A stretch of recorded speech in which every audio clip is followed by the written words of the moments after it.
Boa noite, Raíza Simplício, da Gol Brasil.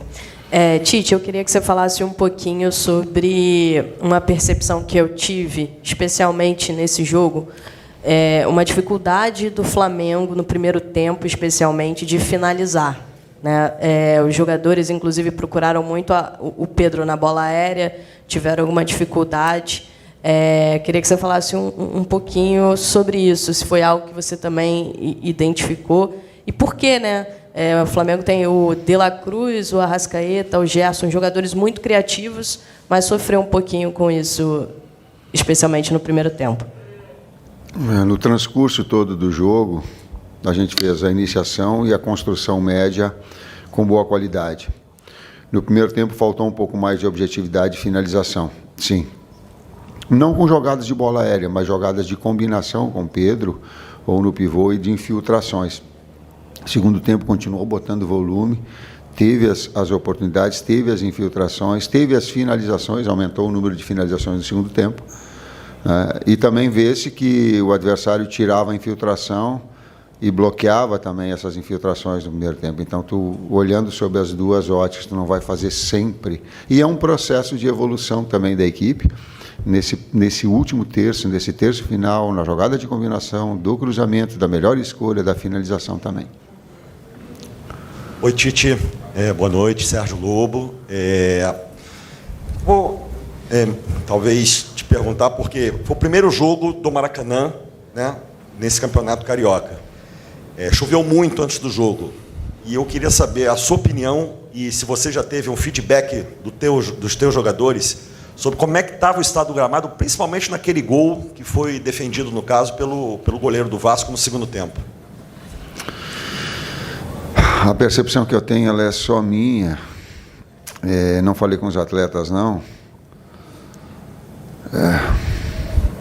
Tu está me falando a respeito do jogo, dos aspectos do campo. Não acredito que o campo possa ter tido... Ele ficou mais rápido, sim.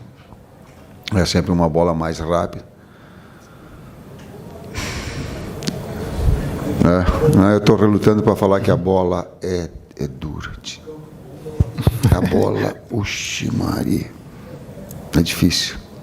A bola é difícil, a qualidade da bola não é o campo. Tu vê que às vezes ela varia, o lance da precisão de uma batida de bola parada. Estou falando de finesse, sabe? O atleta de alto nível, ele consegue. A bola é mais do que o campo. O campo não teve interferência maior. Acredito que não, na minha opinião. Tite, boa noite. É muito característico assim, das suas equipes uma linha de 4 que defende, muitas vezes, bem fechada, protegendo o centro da área. Pelo lado esquerdo, naturalmente, com o Cebolinha quase sempre pelo corredor, tem uma definição mais clara de quem faz uma recomposição. Por ali, pelo lado direito, muitas vezes o De La Cruz está jogando por dentro, enfim. E as distâncias, até para ele cobrir, ficam um pouco maiores. Hoje, o Vasco usou muito uma saída com 3 homens e o Piton muito aberto, quase em cima da linha lateral.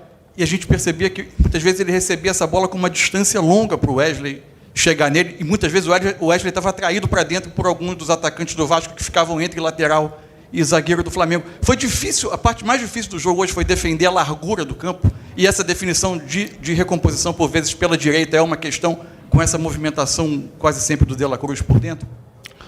Com o sistema do Vasco, sim. Com a característica do Piton, sim. E que ele alargando com os 2 alas, sim. Num jogo tu não ganha tudo. Nós ganhamos a jogada de criatividade e o entrosamento com De La Cruz, com Arrascaeta, sabe, a gente é imediatista no futebol e tem que ter paciência, não adianta. Tu dá a oportunidade para que se rode esse meio campo criativo. E aí nós temos essa possibilidade de finalizar e botar o volume que a gente botou. Um volume muito alto. Mas tu não ganha tudo. Se tu ganha uma superioridade numérica criativa no meio, tu vai perder em algum lado. E o Piton nós sabíamos isso, e aí a orientação ela era sempre do Wesley rasgar quando essa bola fosse invertida. Mas em alguns momentos não dava, e havia o cruzamento. Sim. Boa noite, Tite. César Sampaio aqui, Thiago Lima do GE. Queria pedir licença para fazer 2 perguntinhas rápidas, Tite. Uma, você optou hoje, você perdeu o Ayrton Lucas, e aí optou pelo Varela na esquerda. Você já tinha feito isso lá nos Estados Unidos, feito essa experiência. Se te surpreendeu o fato do Verratti ter tentado explorar o Varela ali nas bolas aéreas, nos cruzamentos, pela altura dele. E uma segunda pergunta, você, depois do primeiro jogo na estreia do Carioca, você deu uma declaração que repercutiu sobre o Campeonato Carioca ser o mais forte do Brasil, na sua opinião, né? E teve até muitas críticas, a gente viu em São Paulo. Eu queria até dar uma oportunidade de você defender esse argumento, se você ainda concorda, de fato mantém, e por quê? Obrigado. Não mantenho, estão certas as críticas. Quando eu fiz uma menção, ela foi parcial, e eu não contextualizei. Eu estava me referindo aos 4 grandes equipes, e aí não coloquei, que estavam no final do ano campeão da Libertadores, Flamengo, Botafogo, que virou e quase campeão brasileiro, Vasco numa retomada, e os 4 grandes de São Paulo, alguns bem e outros retomando o seu melhor processo. Então, todas as críticas que elas foram contextuais, dizendo do campeonato no seu conjunto, estão corretas. E as aceito. Com relação ao Varela, né? Assim, a marcação do Veguete, principalmente, que explora muito esse setor, algo que nós bate muito assim, em cima da pergunta do Mansur, né? Porque nós tentamos neutralizar a fonte, no caso que era o Piton, que nós sabemos que é uma das forças do Vasco. O primeiro tempo um pouco mais de dificuldade, correções no segundo tempo, e a gente conseguiu controlar melhor. Enfim, é um atleta que tem esse tempo de bola, né, como um dos seus pontos mais fortes e que merece ser respeitado, né? Tivemos essa vulnerabilidade no primeiro tempo e no segundo tempo conseguimos corrigir. Tite, boa noite. César Sampaio, boa noite. Gil boa noite. Carvalho, Rádio Superando Gigantes Esportes. Tite, o torcedor, é claro, né, mais experiente que Vossa Excelência não tem, porque é muito experiente. O torcedor, em clássico, ele fica preocupado, porque se não ganha, já tem um outro na quarta-feira contra o Botafogo, e o Flamengo, claro, né, não desmerecendo o Botafogo, pelo gigantismo que é o clube, o torcedor começa a se preocupar. Claro que o trabalho tem um pouco mais de paciência, tem que ter. Você acredita que na próxima semana o Flamengo vai estar melhor do que foi hoje? Que ele reproduz o padrão de construção e de criação com a melhor finalização. E em terra de imediatista, quem tem paciência é rei, ou quem trabalha no futebol é rei. E eu vou ter que ter paciência para conduzir essa situação, porque o futebol ele é assim.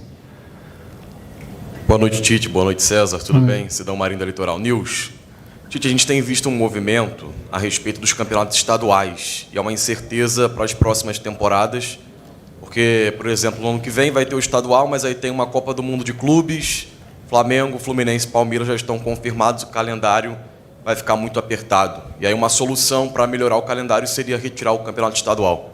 Eu queria entender de você, do César, de toda a comissão técnica, o pensamento de vocês e do Flamengo também, sobre a importância desse campeonato estadual. Qual a importância que o Flamengo tira de disputar um campeonato estadual nesse momento, depois de ter feito uma pré-temporada nos Estados Unidos?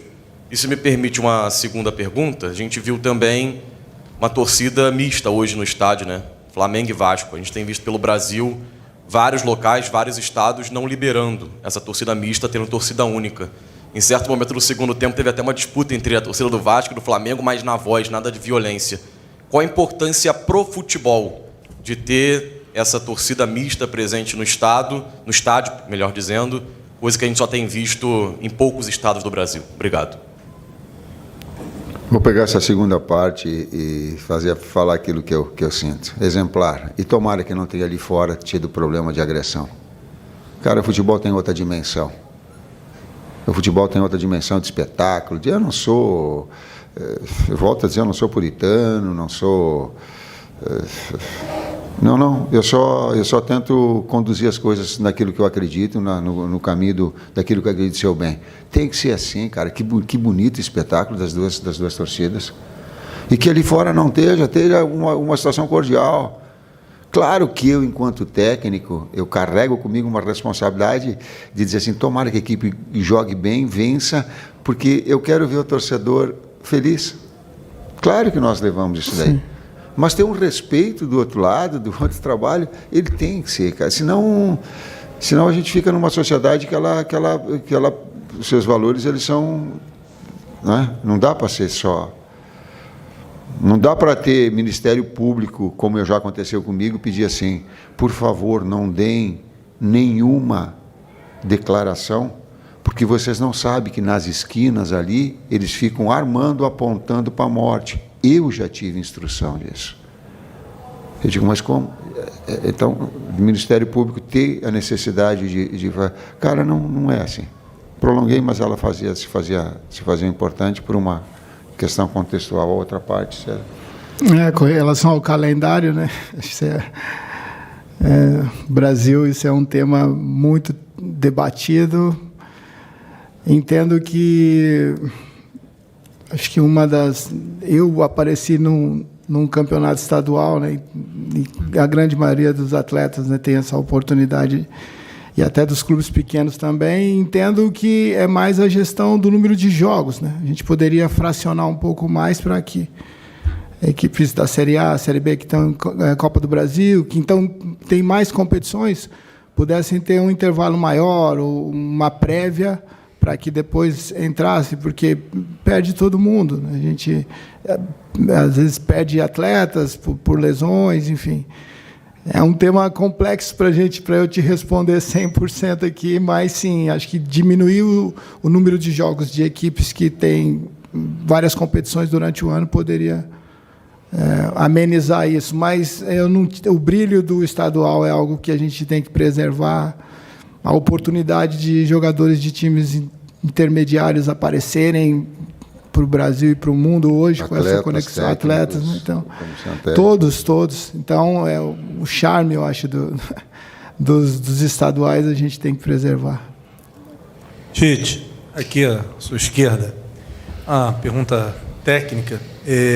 A ausência do Ayrton Lucas enfraqueceu o jogo do Cebolinha, na sua visão, por ele ficar um pouco isolado? E a segunda pergunta é a seguinte: vai ser uma tendência desse time do Flamengo, o De La Cruz jogando com a Arrascaeta um pouco mais pelo lado direito?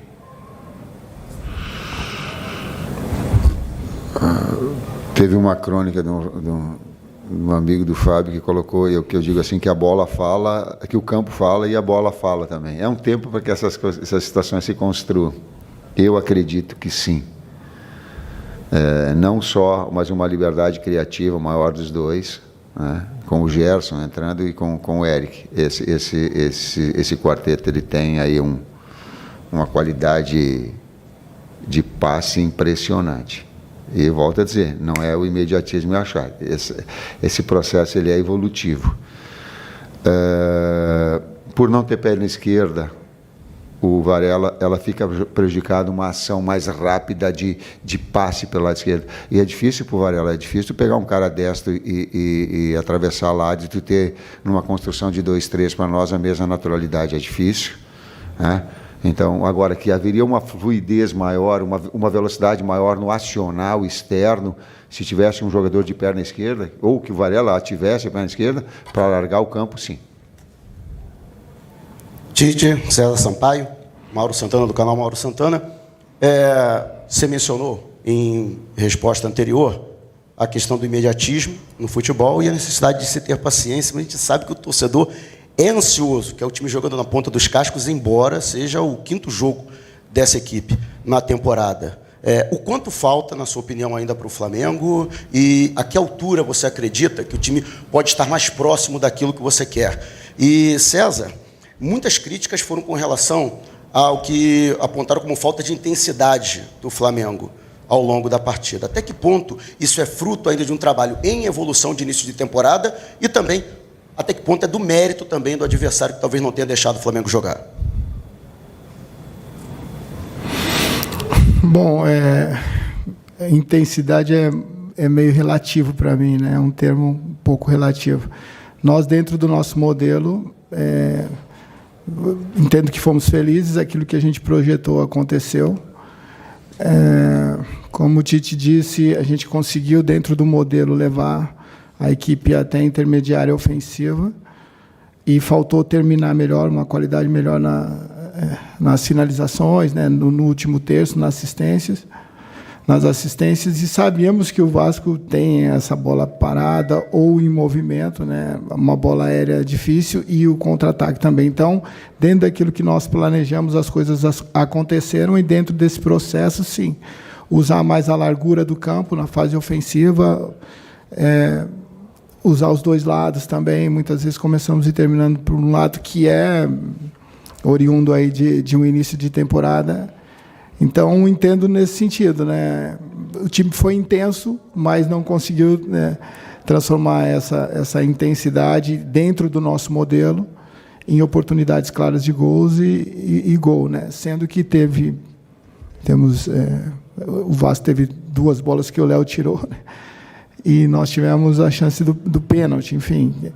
É um jogo um clássico, né, onde tudo isso traduz em oportunidades que você tem que transformar em gols aí para que possa ter esse controle maior da partida. Mas, do meu ponto de vista, fizemos uma boa partida.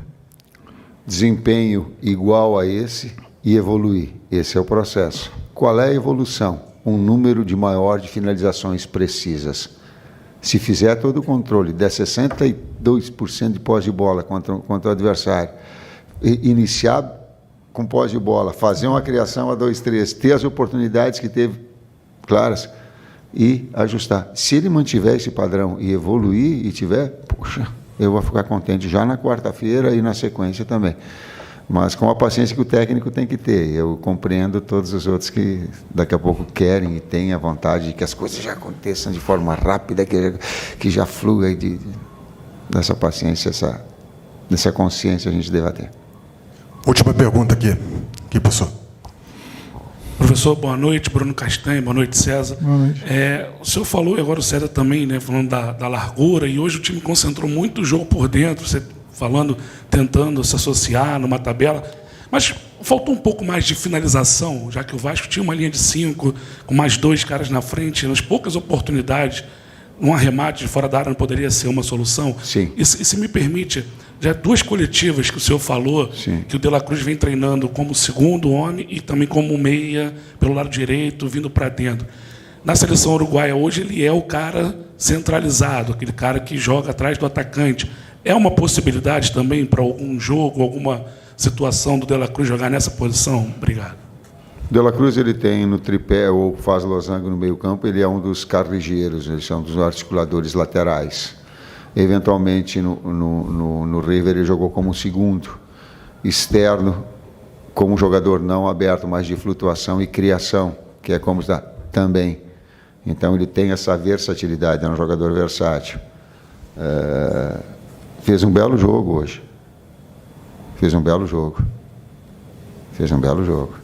Então, tu tem essa capacidade criativa nesses jogadores, e aí tu vai, ao longo do tempo, também encontrar as melhores soluções. Faltou finalização de média distância, sim, tem que machucar. Machucar não é o termo, tem que finalizar com precisão, sim, quando abrir, se o adversário te tira infiltração com linha de 5, larga o pé de média distância. Sim, ela te tem que abrir essa foi uma das instruções do intervalo. É isso, gente. Obrigado. Boa noite, professor Tite, César. O diretor Bruno Spindel vai dar um pronunciamento aqui rapidamente, por favor.